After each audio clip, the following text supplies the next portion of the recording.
Today we're going to be looking at joy, and that is such a fun word in and of itself, so I hope that you enjoy this video from the Bible Project. Let's watch.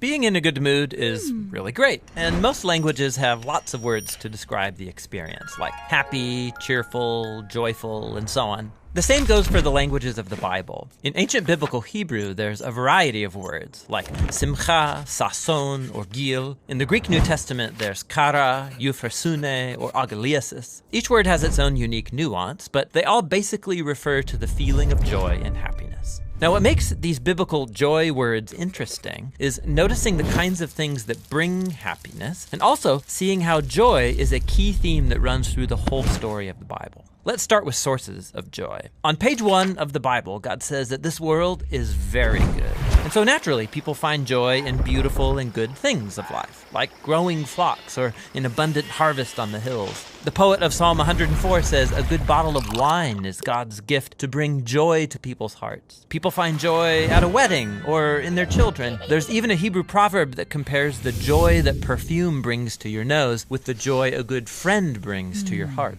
However, human history isn't just a joy fest. The biblical story shows how we live in a world that's been corrupted by our own selfishness. It's marked by death and loss. And this is where biblical faith offers a unique perspective on joy. It's an attitude God's people adopt, not because of happy circumstances, but because of their hope in God's love and promise. So when the Israelites were suffering from slavery in Egypt, God raised up Moses to lead them into freedom. And the first thing the Israelites did was sing for joy. Even though they were in the middle of a desert, they were vulnerable, the promised land was still far away, they rejoiced anyway.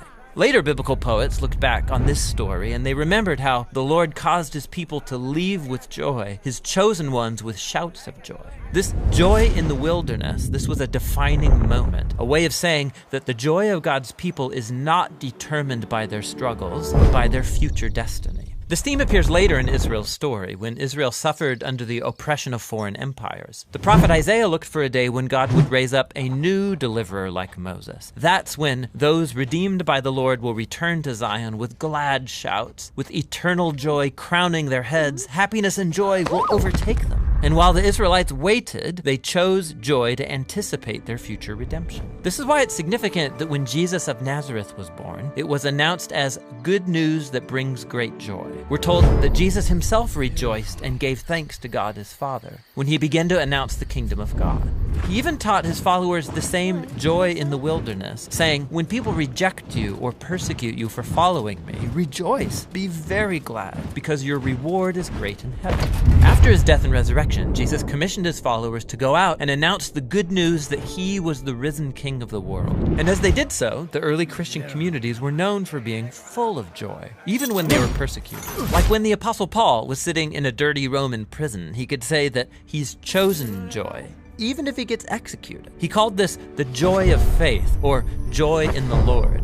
He believed it was the gift of God's Spirit, a sign that Jesus' presence is with you, inspiring hope in the midst of hardship. And when you believe that Jesus' love has overcome death itself, joy becomes reasonable in the darkest of circumstances. Now, this doesn't mean that you ignore or suppress your sorrow. That's not healthy or necessary. Paul often expressed his grief about missing loved ones or losing friends or his own freedom. He called it being full of sorrow and yet rejoicing. As he acknowledged his pain, he also made a choice to trust Jesus that his loss wouldn't be the final word. This is very different from the trite advice to turn that frown upside down. Christian joy is a profound decision of faith and hope in the power of Jesus' own life and love. And that's what biblical joy is all about. Special shout out to the Bible Project again for creating these super dope videos as we think through the power of joy and just what transformation can occur when we have joy. It's so important to remember that joy only comes from being in connection with our God. So I want you to take some time this week to get in connection with God. Find some time to pray intentionally. Find some time to study your word intentionally so that God can pour into you that joy that is a part of your inheritance. You don't want to miss out on joy, especially especially when seasons are difficult, because you know that joy is not contingent on circumstance, y'all. Joy can be found as long as you are connected to God. No matter where you are, no matter where you find yourself, no matter what you've done, no matter what you're doing, you can have joy. And I don't want you to miss out on the blessings that come with joy and the blessings that come with being connected with God.